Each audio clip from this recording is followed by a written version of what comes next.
18 నెలలుగా BRS party తరఫున పెద్దలు కేసీఆర్ గారి నాయకత్వంలో మేమందరం కూడా గౌరవ పార్లమెంట్ సభ్యులు కావచ్చు, గౌరవ శాసనసభ్యులు, శాసన మండలి సభ్యులు అందరం కూడా 18 నెలలుగా ఎక్కడికక్కడ కాంగ్రెస్ పార్టీ మోసాన్ని, కాంగ్రెస్ ప్రభుత్వం యొక్క అరాచకాలను నిలదీస్తున్నాం, ఎండగడతా ఉన్నాం.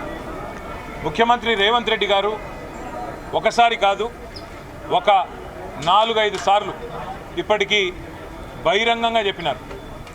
చేతనైతే చర్చకు రండి, చేతనైతే మీరు రండి చర్చకు అని చెప్పి 4-5 సార్లు పిలిచారు. మేము శాసనసభలో ప్రతి సందర్భంలో అడిగినాం, చర్చ పెట్టండి, మైక్ కట్ చేయకండి, మీ వాదన మీరు చెప్పండి, మా వాదన మేము చెప్తాము, తర్వాత ప్రజలు తెలుస్తారు ఎవరి వాదన కరెక్ట్ అని చెప్పి మేము 10 సార్లు చెప్పినాం. కానీ శాసనసభలోనేమో చర్చ పెట్టరు, పెడితే మైక్ ఇవ్వరు.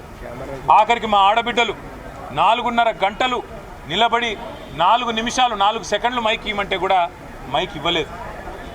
కెమెరా మా వైపు తిప్పను కూడా తిప్పరు. అందుకే మొన్న ముఖ్యమంత్రి గారు ముచ్చటపడి కేసీఆర్ వస్తారా, కేటీఆర్ వస్తారా, రైతు సంక్షేమం కోసం కాంగ్రెస్ ఏం చేసింది, బీఆర్ఎస్ ఏం చేసింది, ఎక్కడ చర్చకు వస్తారో రండి అని ముఖ్యమంత్రి గారు ముచ్చట పడితే తప్పకుండా ముఖ్యమంత్రి గారి సవాల్ను మేము స్వీకరిస్తున్నామని చెప్పి, మరి కేసీఆర్ గారు వస్తారా, కేటీఆర్ వస్తారా అంటే నీ స్థాయికి కేసీఆర్ గారు అవసరం లేదు, మేము సరిపోతామని చెప్పి ఆయన సవాల్ను మేము స్వీకరించి ముఖ్యమంత్రి గారికి అదే రోజు నేను విజ్ఞప్తి చేసిన, అయ్యా మీరు ఎక్కడ రమ్మంటే అక్కడికి వస్తా, అసెంబ్లీకి రమ్మంటే అసెంబ్లీకి వస్తాం, లేదా నీ జూబ్లీ హిల్స్ ప్యాలెస్కి రమ్మంటే ప్యాలెస్కి వస్తాం, లేదా సెక్రటేరియట్లో పెడితే సెక్రటేరియట్కి వస్తాం, అంబేద్కర్ కాడ చర్చ పెడతానంటే ఆడికి వస్తాం. ఇక ఏది కాదు నువ్వు తప్పించుకుంటావని మాకు తెలుసు కాబట్టి, నీకు అలవాటు కాబట్టి, గతంలో కూడా ఇట్లాగే కొడంగల్లో ఓడిపోతే రాజకీయ సన్యాసం చేసి తప్పుకుంటా అన్నావు. 3 నెలల్లోనే మాట మార్చి మళ్ళీ పార్లమెంట్లో పోటీ చేసినావు. అట్లాగే హైదరాబాద్ GHMCలో బీఆర్ఎస్ కనుక సొంతంగా గెలిస్తే నేను రాజకీయాలు సన్యాసం తీసుకుంటా అన్నావు, అప్పుడు మాట తప్పినావు. అందుకే నీ మాట మీద నమ్మకం లేదు కాబట్టే మేమే చెప్పినాం, మా పార్టీ తరఫున మేము ప్రెస్ క్లబ్ బుక్ చేస్తాం, ఆ ప్రెస్ క్లబ్కు మీరు రండి 11 గంటలకు జూలై 8 తారీఖు నాడని చెప్పినాం. ఇక చెప్పినట్టుగానే కొడంగల్లో ఎక్కడో కాదు, ముఖ్యమంత్రి గారి సొంత నియోజకవర్గం కొడంగల్లో కూడా ఇంతవరకు రైతు బంధు పడని 670 మంది జాబితాతో సహా, రైతుల జాబితాతో సహా, వాళ్ళ పేర్లు, ఫోన్ నంబర్లు, వాళ్ళ ఇంటి అడ్రస్తో సహా మేము చర్చకు సిద్ధమై బయలుదేరిపోతూ ఉన్నాం. అట్లాగే రాష్ట్ర వ్యాప్తంగా మరి జరగని రుణమాఫీ, పడని రైతు బంధు, అదేవిధంగా రాని బోనస్సు, రైతు శ్రేయస్సుకు సంబంధించి ప్రతి అంశం మీద విస్తారంగా చర్చించడానికి మా పార్టీ నాయకత్వం మొత్తం కూడా సిద్ధమై, మొత్తం సమాచారంతో సహా, ప్రభుత్వ అధికారిక సమాచారంతో సహా మేము ఇవాళ ప్రెస్ క్లబ్కు బయలుదేరిపోతూ ఉన్నాం. ముఖ్యమంత్రి గారు నిన్ననే బయలుదేరి ఢిల్లీ పోయినారంట. మేము అనుకున్నాం వస్తారేమో అనుకున్నాం, ఆయనే ముచ్చటపడి పిలిచిండు కదా వస్తారేమో అనుకున్నాం, రావడం లేదని నేను అనుకుంటా ఉన్నాను, ఎందుకంటే ఢిల్లీలో ఉన్నానని చెప్తున్నారు. మరి వ్యవసాయ మంత్రి గారు వస్తారా, లేదా ఇంకెవరన్నా బాధ్యత గల మంత్రి గారు వస్తారా, లేక ఉప ముఖ్యమంత్రి గారు వస్తారా మాకు తెలియదు. ఎందుకంటే ముఖ్యమంత్రి గారు స్వయంగా విసిరిన సవాల్ కాబట్టి తప్పకుండా వారి ప్రభుత్వంలోంచి ఎవరన్నా ఒక బాధ్యత గల వ్యక్తి వస్తారని నేను అనుకుంటా ఉన్నా. మేము పోతాము, అక్కడ ఎదురు చూస్తాం. ఎవరన్నా బాధ్యత గల మంత్రో ఉప ముఖ్యమంత్రో వస్తే వారితో కూడా మాకేం భేషజం లేదు, ముఖ్యమంత్రి రావాలి అని మేమేం అంటలేం. ముఖ్యమంత్రి గారి తరఫున ఒక మంత్రి వచ్చినా వారితో చర్చించడానికి మేము సిద్ధంగా ఉన్నాం.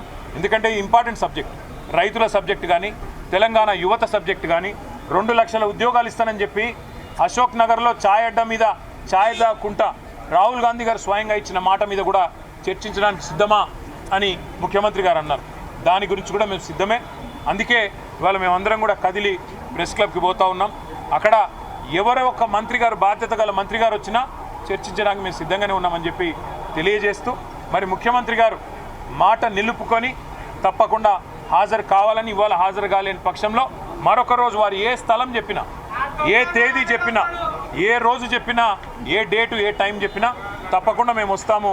మా పార్టీ తరఫున మళ్ళొకసారి వారి సవాల్ను స్వీకరిస్తూ, వారికి విజ్ఞప్తి చేస్తూ, చర్చలో తప్పకుండా ఎవరైనా మంత్రి గారు వస్తే వారికి కూడా ముఖ్యమంత్రి గారికి చెప్పాలనుకున్న అన్ని విషయాలు, రాష్ట్రంలో రైతులకు జరుగుతున్న మోసాలు, రాష్ట్రంలో రైతులకు చేస్తున్న అన్యాయం మీద వివరించి చెప్పడానికి మేము సిద్ధంగా ఉన్నామని మళ్ళొకసారి తెలియజేస్తాం.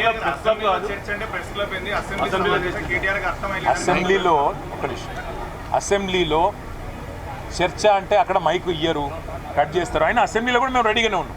మైక్ కట్ కాకుండా, మైక్ కట్ చేయకుండా మా వాదన మమ్మల్ని వినిపించే అవకాశం ఇవ్వనండి. కెమెరా మా దిక్కు పెట్టరు, మైక్ కట్ చేస్తారు. మా సీనియర్ మాజీ మంత్రులు మాట్లాడినా 6 సార్లు 7 సార్లు 8 సార్లు గెలిచిన శాసనసభ్యులు మాట్లాడినా వారి మైక్ కూడా కట్ చేస్తూ ఉన్నారు. ఇదా సంస్కృతి.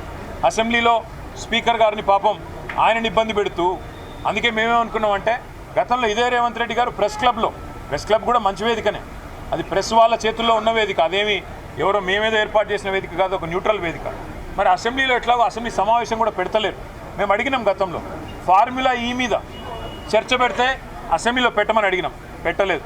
ఆ రోజు ఫార్ములా ఈ మీద చర్చ లేదు, ఈరోజు ఫార్మర్ మీద చర్చ లేదు, ఎక్కడ అసెంబ్లీలో చర్చకు కూడా అవకాశం లేకుండా చేస్తూ ఉన్నారు. కాబట్టే మరి ప్రెస్ క్లబ్ అయినా రెడీ, రేపు అసెంబ్లీలో పెడతాను ముఖ్యమంత్రి గారు మాటిస్తే, మైక్ కట్ చేయకుండా స్పీకర్ గారు కనుక మాటిస్తే తప్పకుండా మా పార్టీ తరఫున మేము మాట్లాడతాం, వారి ఛాలెంజ్ స్వీకరిస్తాం.